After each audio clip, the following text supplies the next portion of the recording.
और मैं तो जानकी जी का दर्शन करा रही थी आपसे। कोटि मनोज,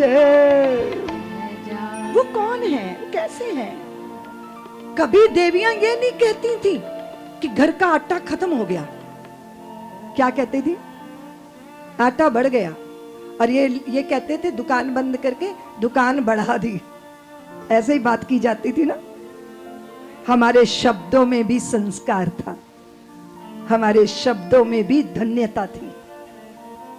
सबके सामने अपने घर वालों का जुलूस निकालना हम स्वयं का ही अपमान मानते थे। इशारों इशारों में अभाव की बात हो जाती थी, पर वो अभाव की चर्चा वाणी पे कभी नहीं आती थी। देवियों, मैंने तो अपनी माँ को देखा है, अपनी माँ को देखा मैंने। भोजन बनाती थी, भोजन होता ही नहीं था। सिलबट्टे पे मसाला पीसती थी, उसमें मसाला होता ही नहीं था। हम पूछते थे माँ क्या करती हो? माँ कहती थी भोजन बनाने का नाटक करती हूँ, इसलिए नाटक करती हूँ कि पड़ोसी तुम पे दया करने ना आ जाए। वो कुछ ले आएंगे, कहेंगे कला तेरे बच्चे भूखे हैं, कुछ खिला दे। मैं नहीं चाहती तुम किसी के सामने हाथ फैलाओ, नहीं चाहती, क्योंकि मुझे लगता है तुम 40 दिन भी भूखे रहे तो मरोगे नहीं, पर जिस दिन किसी के आगे हाथ फैला दिया उस दिन जीते जी मर जाओगे, क्योंकि तुम्हारा स्वाभिमान मर जाएगा, तुम्हारा जमीर मर जाएगा, तुम्हारी आत्मा मर जाएगी। उन्होंने तो कोई विद्यालय नहीं देखा था, लेकिन मनुष्य कैसे बनाया जाता है, संवेदना किसे कहते हैं।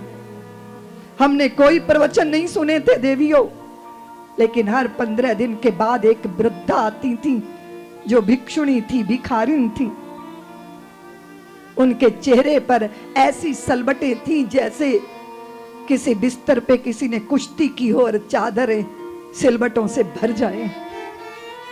सिर के ऊपर लगता था जैसे किसी ने रुई पोत दी हो, इतने सफेद उलझे जटा पराया हो चुके बाल।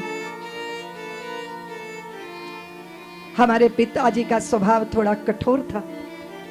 माँ चुपचाप उस भिखारन को घर में छुपा लेती कोठड़ी में, और जब सब सो जाते तब उठ के उसके बाल धोती, उसकी जटाएं सुलझाती, सारे शरीर को मल मल के साफ करती।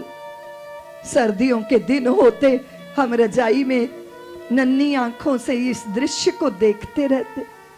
सुबह 4 बजे रात भर उसकी मालिश करके, नहला धुला के, शुद्ध साफ कपड़े पहना के और पोटली में सत्तू चना बांध के माँ चुपचाप उसको विदा कर देती। कभी किसी को नहीं पता चला। आधी रात में जो सेवा का अनुष्ठान चलता था, और हमारे बचपन ने बस यही दृश्य देखकर हमारा बचपन बीता और चित्त संवेदना से भर गए। कैसी होती है माँ, कैसी होती है ममता, स्त्री होने का अर्थ क्या है। और देवियों, अगर भारत की देवियां पश्चिम की स्त्रियों जैसी हो गई तो ये ममता, ये वत्सलता, ये ऐसे गायब हो जाएगी जैसे सरस्वती अब कभी कहीं दिखाई देती नहीं। सूखी नदी तो नहीं बन सकते हम। और भारत की बेटियां, स्त्रियां बरसाती नाले जैसी भी अच्छी नहीं लगती। अति उच्छृंखलता शोभा नहीं देती।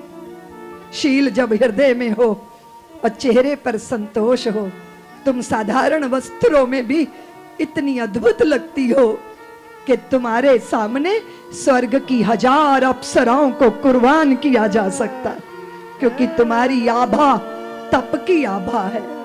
तुम्हारी आंखों के ओज में तुम्हारी जिंदगी की ठोकरें खा खा खा खा के वो जो आभा आई है।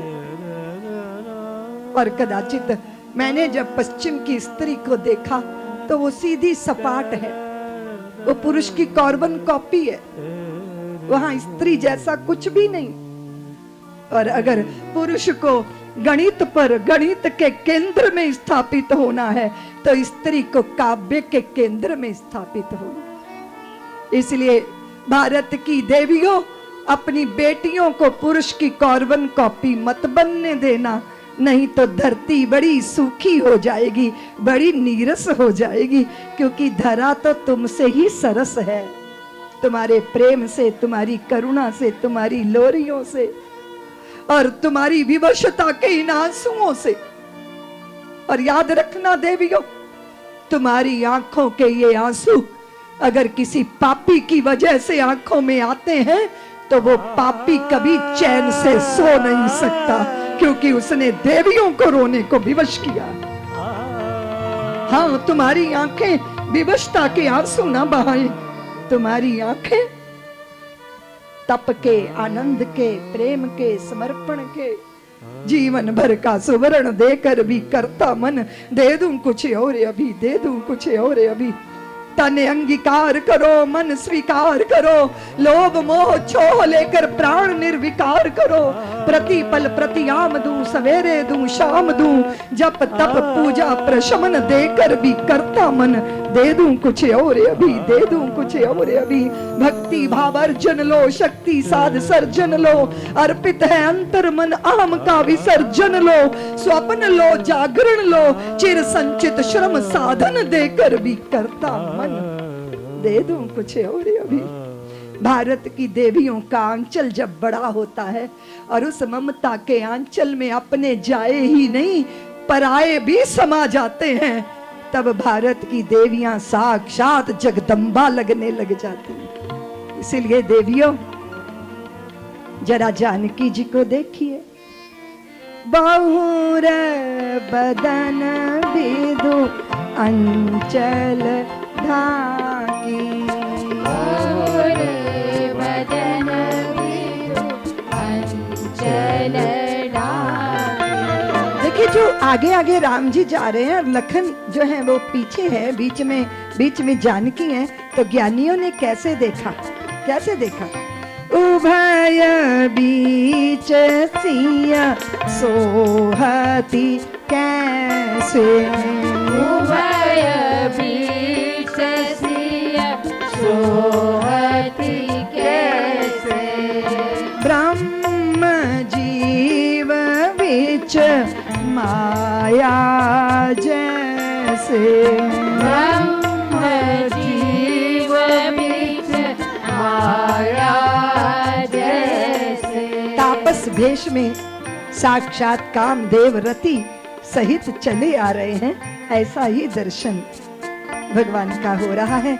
वाल्मीकि आश्रम में आए हैं, उन्होंने रहने की जगह पूछी है और भगवान को वाल्मीकि जी ने कहा कि राम, तुम तो उन हृदयों में रहते हो जिन हृदयों में तुम्हारे लिए प्रेम है, कहाँ रहोगे?